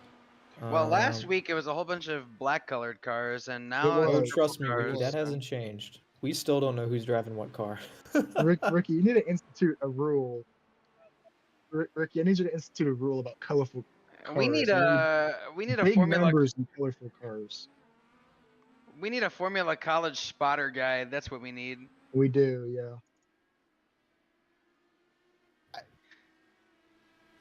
As we try to figure that out, I'm gonna make a guess and say that it was probably hmm, I don't know. Purple car, yeah. Well, Jake Cummings is out of the race, so that Yeah, eliminates I was one gonna purple say Yeah, him, car. but that's he's the out. problem. Um, It was Aiken Lamar, but Aiken Lamar is right here, and he's not purple anymore. So I'm not. Is it Finity? Is Finity in a purple car this week? Finity is usually in a black and green car. It It's could be. Tubakovic in the purple car. That's who it Oh, is. Usually he runs a black scheme, and I guess he heard us and said, you know what? We're We're gonna gonna add change it some up. color to it. Oh, guess what we have, everybody? Nick Stockner is now ready for an interview. Should we bring him in, or should Let's we bring him let him in. let him wait? Let's All bring him right, in. Here. Get him in here. Nick Stockner, you Nick are live Stockner. on the broadcast. Welcome to the booth, Nick Stockner. Yeah, how about you? How about you? Just as we were talking about how sophisticated and elegant the IndyCar is, you decided to do a little dance for us. Tell us about your excursion into the litter and into the barrier. Well, we were on cold reds. We had no grip. We hit a curb. It was over. Cold Reds feel terrible right now, guys. I'm gonna be honest with you. It's something I told Kate earlier is that these drivers have to make a big snap adjustment mid race in their mind about getting cold tires. You go from nice warm toasty tires to disgusting cold tires. Nobody likes cold tires. Stockner, I gotta man. be. I gotta ask you, what roll bars were you running? I was running 2.5. Yeah, I mean, you can really do anything with the roll bars here, but sometimes the lower front roll bars will make the car feel better in the low speed corners, but anything that's high speed, which is most of these corners, kind of feels terrible. So I guess if you want to talk about how cool and sophisticated the car is, could you actually give us a little bit more insight into what the roll bars actually do, either of you, but kind of what they change in the car and what style of driving that you need to run those different roll bars? So you've got basically on hand, you have 4 different tools. You have your brake bias, you have a weight jacker, you have a front roll bar, and you have a rear roll bar.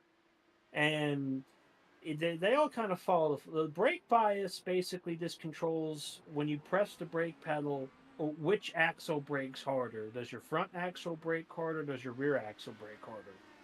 And the more rearward you put the brake bias, meaning the more brake you put in the rear, the easier it is to steer in, but the harder it is to control the rear once you release the brakes. So you have to play a very fine line. Very rarely do we change that. The front roll bar and the rear roll bar kind of work together in they affect how the car really uses its suspension. And the softer you make the roll bar, the I guess the more rotation you allow the car to have. It basically gives it more mechanical grip at the cost of tire wear. So if you run a very soft front roll bar, say a 1 or a 2, you have a lot of rotation on entry in the front of the car, but you also murder your tires.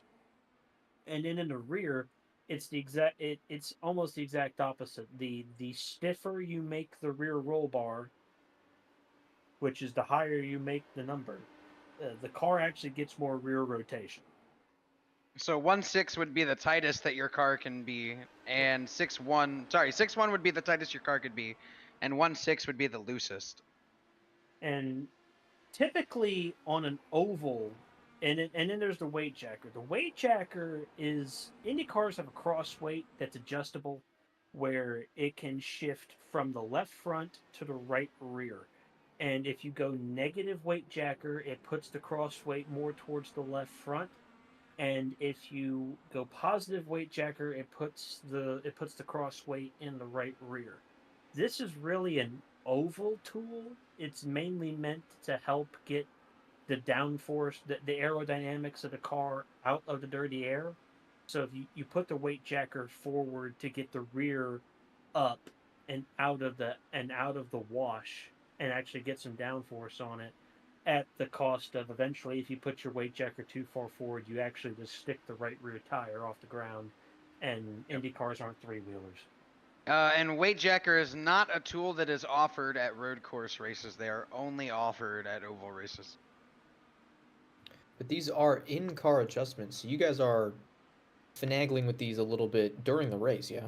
It adds to the sophistication that we were talking Oh, about. sure it- Racing. We cannot use them while cornering. We have to make the adjustments during a straightaway. Oh, Whoa, sorry, I just Riley want to Perkins jump in there, sent- yeah. Yeah, sent it in there, and thank God he didn't make contact. That was close, very close racing for a second there. But Birkins will live to see another day, and so will Aiken Lamar, who is very thankful that the 33 jumped to the left Yeah. just a little bit and avoided think contact there. Aiken is praying right now, just like thanking his lucky stars. But, And yeah, Aiken's this been battle hunting for down Marlowe for a minute here. He's been reeling him in slowly and surely. I think he'll catch him here by the end of the race. It'll be a close battle for sure coming to the end of this race. And the other battle that we did want to update you on was Clint Halterman wound up cycling out ahead of Wyatt Burton. Still a great run for that 26 car, sitting in P4. Halterman up to P3, but it doesn't look like he'll be able to catch a Leaf or Davidson here, as we have just 3 laps to go. Let's actually jump to that battle with Burton and Halterman. They are very close together. Yes, they're very close together right here. Burton is. That's a lap car Benefiore. Oh man, red cars. What am I saying? Let's jump back. Connor Bingle. Let's Connor jump Bingle. back. Connor Bing, with his Connor Bingle. not updated paint schemes on his stream. Bing bong, All we right, might yeah. need to take you to the eye doctor, buddy. Yeah. Well, Nick Stockner, I'm gonna leave. I think you're probably headed out too. Is there anyone you want to say thanks to on the stream? Sure. Well, I'd like to thank my mother, my Nina, Ball, Mariah. If you're watching, we wrecked again. It's okay. The Orange Friend Group for their friendship and their ability to help me along these difficult journeys known as IndyCar races, and the broadcast for their efforts, their much underappreciated efforts, and Ricky Paz for making this schedule not have enough ovals. We got 5. We've got 5. 5 of our 14 are ovals, buddy.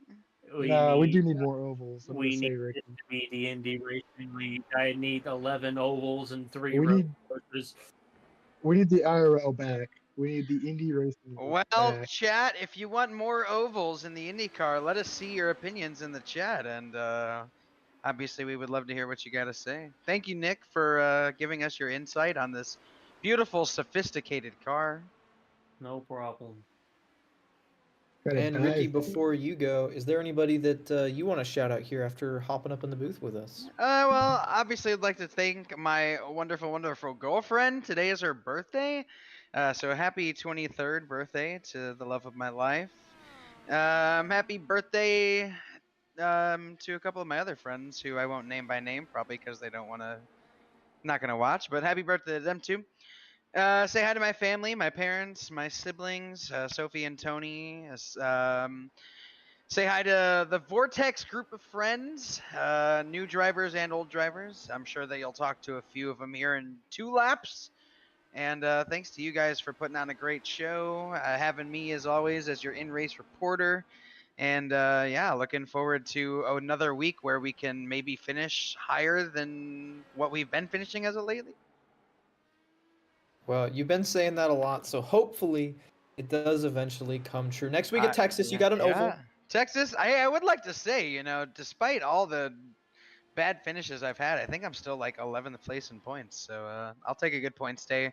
P15 is not too bad. So ahead of a lot of the guys that are ahead of me in points. So we're closing some gaps, and that's what really matters. Well, that is Ricky Paz, your FC director. We'll go ahead and get him out of this chat here so he can finish his race out. We have about a lap and a half to go here from Suzuka. Our Muhammad Alif has pretty much run away with it. He's got over 16 seconds on teammate Cale Davidson, and as much as we sort of throw it offhand, it is really difficult to do. We've seen all the mistakes made by different drivers. We've seen all of the different lines and strategies and everything played out. And Alif has managed to avoid all the negative and maximize the positive. You see, he's still on those red tires, so his car isn't as comfortable as he'd like it to be, but he's still laying down very solid lap times, and he's still pushing really hard as something's happened to the 123. Drew Williams, with 1 lap to go now, has dropped down to the pits, and the nose cone of that car is gone. Those late We're going to mistakes. rewind just a bit. I know we mentioned I mentioned the battle for third earlier with Burton tracking down Halterman, and I was wrong earlier, but now Halterman has made a mistake, and Burton is actually on his back bumper, and they are going to be very close here on this. We take a look at the battle for third as our Muhammad Alif, again, making something incredibly difficult look incredibly easy. This is Clint Halterman and Wyatt Burton for position, and this is for third. Cars behind them are lappers, so no important implications there, but yeah, we saw Drew Williams. Looks like he got the power down a little bit too tight, or a little bit too early, and got loose off of the corner, overcorrected into the inside wall, and his day done at the very end, which is likely going to drop him to a 16th finishing position. We'll see what happens to the 123 as Halterman sets up a defense on Burton. Burton, the opportunity to gain just 1 spot here as Halterman locks it up.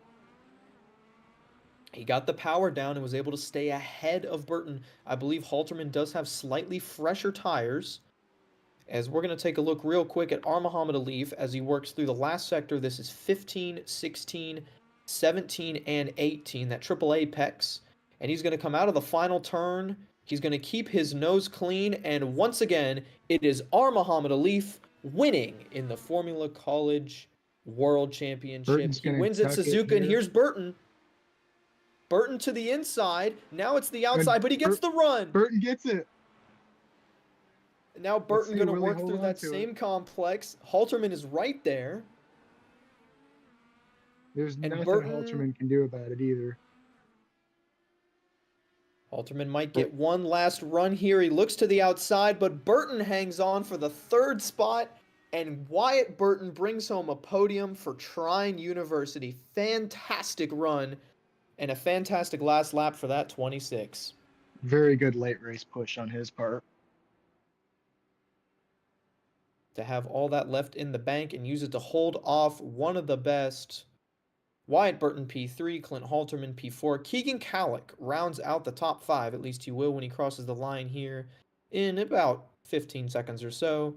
And it looks like Aiken Lamar, Marlo Duncan, Riley Birkins, Grant Schiller, and how about Andrew Voigt rounding out the top 10. The Penn State driver lost a lap but stayed out of trouble and capitalized on Drew Williams' mistake to sneak up into the top 10. And here, the top 2 are Muhammad Alif and Cale Davidson.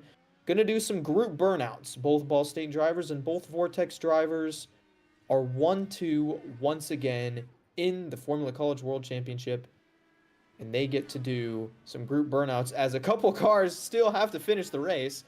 Grant Schiller capitalizes and grabs a spot from Birkins, and now Birkins grabs it back. Those two might be battling still, actually. That is P8. Yeah, I believe they're still coming to the line. They're still actually. on track. I'm not sure if they were Alif... very far back. We could get a look at the battle for 7th. I thought I saw Marlo Duncan cross the stripe. They are done, actually. I think they're just cycling back around.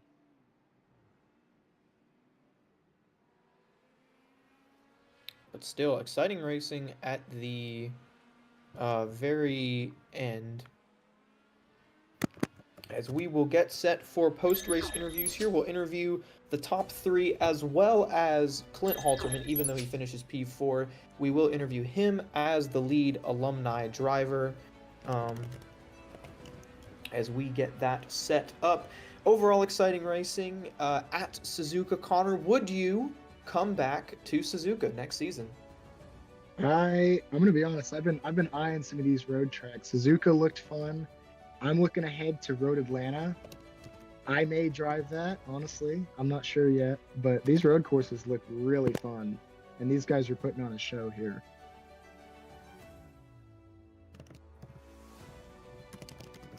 And there is more of that to come, as we still have, as Ricky said, quite a few road courses left on the schedule for this season. More tracks similar to Suzuka, and next week we're going to mix it up and head to an oval Texas Motor Speedway at night. That'll be a completely different race with likely a completely different set of players.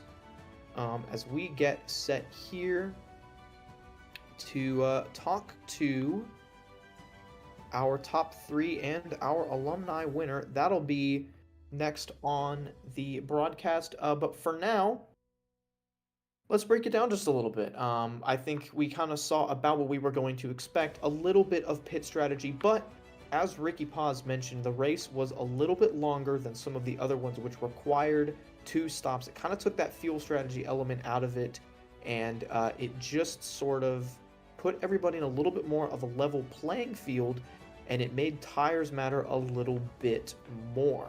I think that was the biggest difference between this race and some of the others, and we'll likely continue to see that as the season progresses. Those later road courses going to have more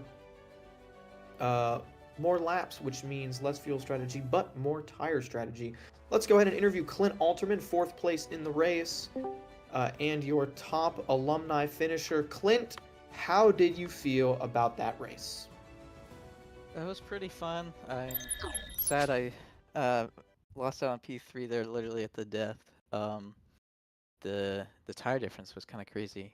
Red tires were good for about 3 laps, and then they were bad. But that was a really fun race. It was hard to pass, but I figured like these cars at this track were a really good combo. But yeah, that was a pretty fun race.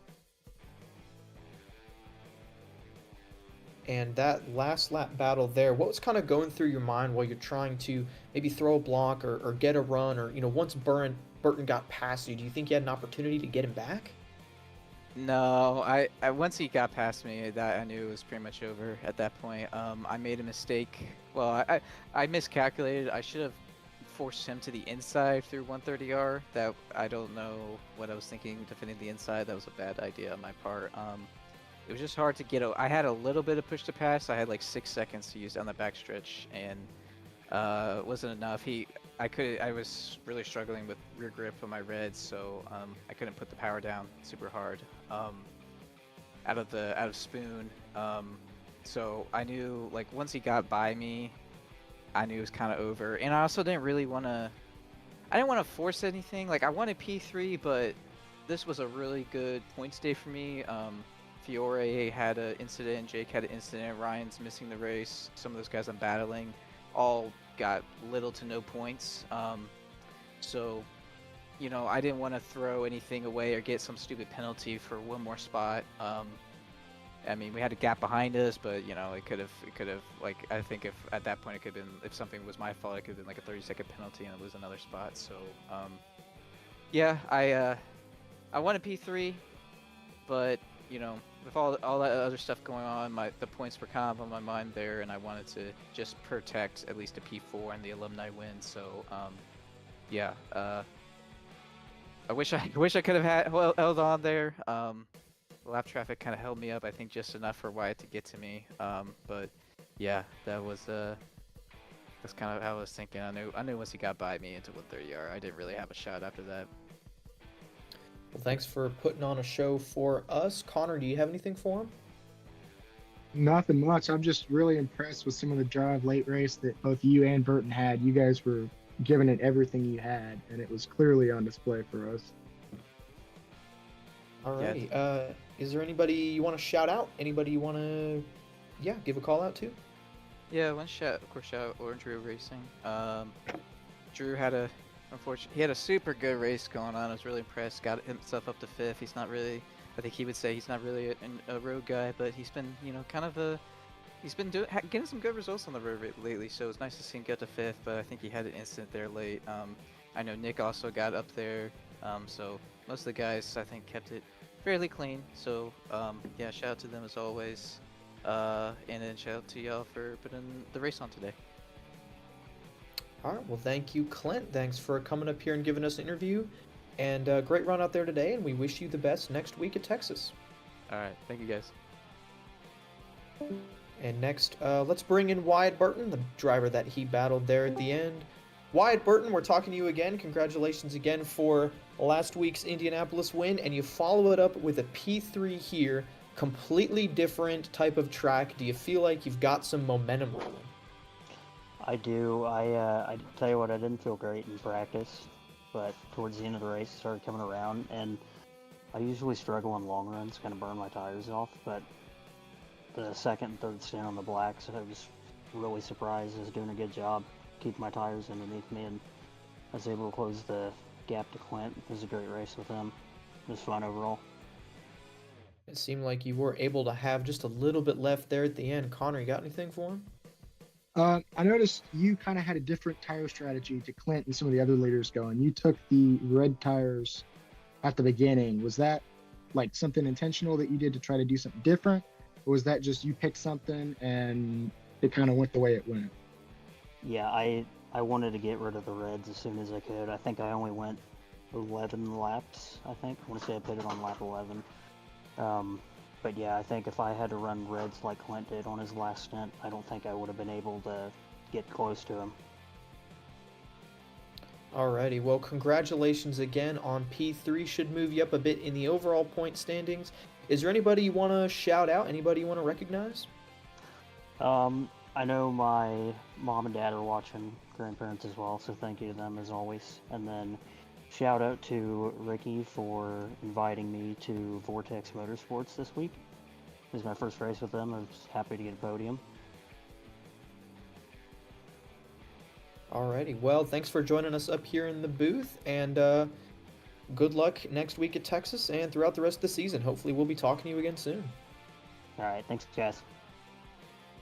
And that is Wyatt Burton, your P3 finisher. Do you think we should do both the Ball State guys at once or one at a time?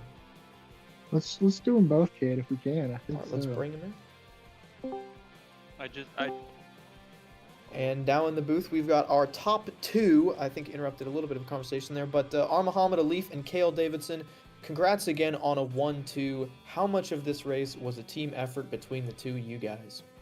yeah, it was good. I was just pushing, having some fun up ahead, and just keep going.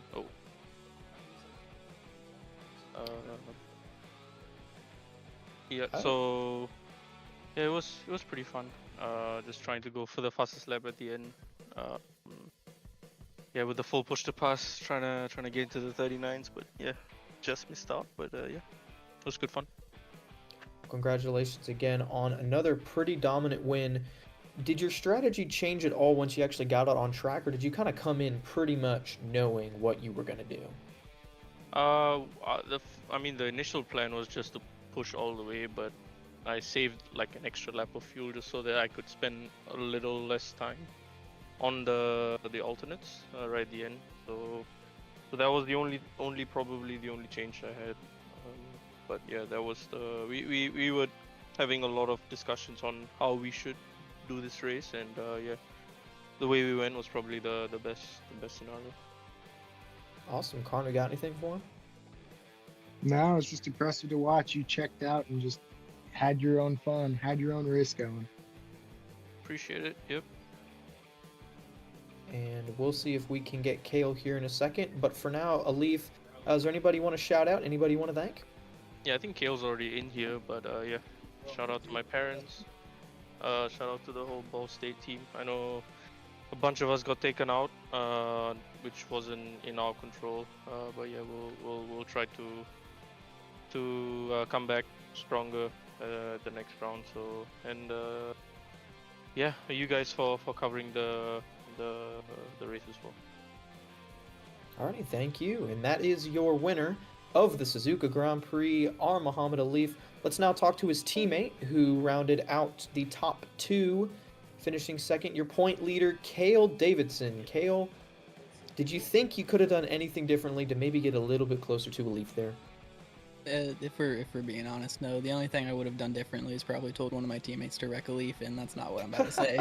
So no, I mean, just going into the race, I knew just on straight pace and stuff that as long as I just kept the car clean and consistent, that it would just make it to the end.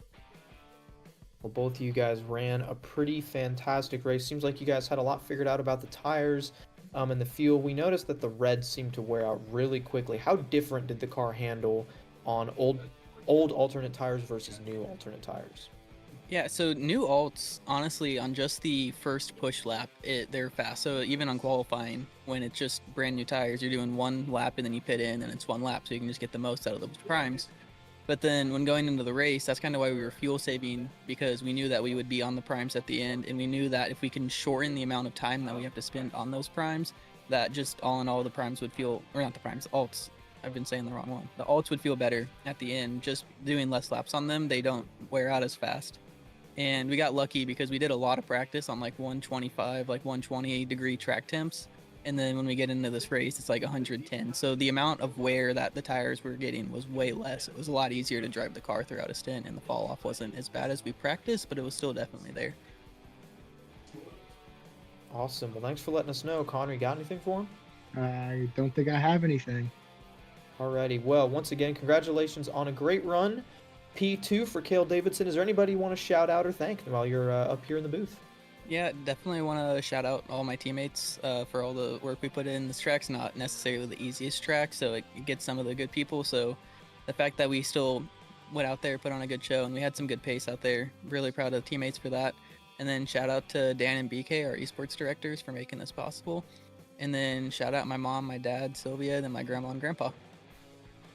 Alrighty, and that is Kale Davidson. We'll wish him the best of luck throughout the rest of the season. He is putting together a pretty phenomenal season. He's been really good on road, street, and oval tracks, and like we've been saying, we got a good mix of those to follow up with the rest of the season. So we'll see if Davidson can hang on to his point lead.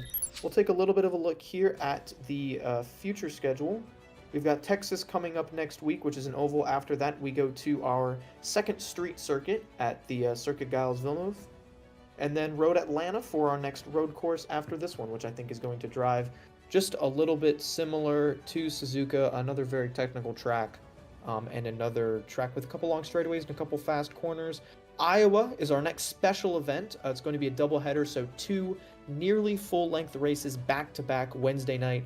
That race, March 26th, going to start an hour earlier than normal. So typically our green flag is 8 Central, 9 Eastern. That race will start 7 Central, 8 Eastern. That doubleheader for Iowa, Watkins Glen, Chicago Street, Michigan, and Interlagos to finish out the season. And that should, I think, play into the hands of guys like Halterman, Burton, Davidson, and Alif, who are really, really good on ovals and road courses. We'll just have to see.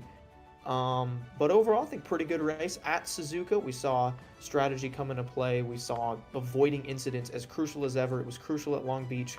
crucial here today, and I think it's going to continue to be a game of attrition as we approach the second half of the season. And I believe that's just about it that we have. Connor, is there anything else you think we missed? Oh, results, obviously. Muhammad Alif, of course, wins. Cale Davidson 18 seconds back in second. Wyatt Burton in third. Clint Halterman fourth. And Keegan Callick for St. Clair. Great run to round out the top five. Aiken Lamar P6. Marlo Duncan P7. Riley Birkins hangs on to P8 just ahead of Grant Schiller with Andrew Voigt a lap down but rounds out the top 10. Alex Finity from UNC Charlotte, also a lap down. He's 11th. Ben Fiore manages to recover all the way up to the 12th position for Marist. Andrew Burrell 13th. Ricky Paz hangs on to 14th. Adrian Tubakovic takes over 15th late in the race after Drew Williams spins towards the very end, 2 laps down. He is 16th. Dylan Beatty from Ball State, also recovering after an early incident, winds up 17th. And Carson Wallers finished 18th. Nick Stockner and Zohir Mirza, both involved in crashes, 19th and 20th. As the rest of the field, Jason Wallet 21st, Matthew Nordberg 22nd, Jacob Dick 23rd, Jake Cummings 24th, Nick Henley 25th, and Lucas Moody 26th. All of those drivers unfortunately involved in incidents. Then Caden Hughes failed to make the field. So now, Connor, is there anything that we've got left? I think we're just about there, Cade. Alrighty, and with that, that's all that we have for you from the virtual Suzuka. Thank you for joining us for live coverage of the Collegiate iRacing League's Formula College World Championship. We'll see you next Wednesday at Texas for the running of the Golden Eagle Transfer Scholarship Grand Prix. That's at Texas Oval, and it's going to be a night race, so sparks are going to fly, and it is going to be a good one. We'll hope to see you then, but from now, that's all that we have. I'm Cam Corbin, joined by Connor Bingle,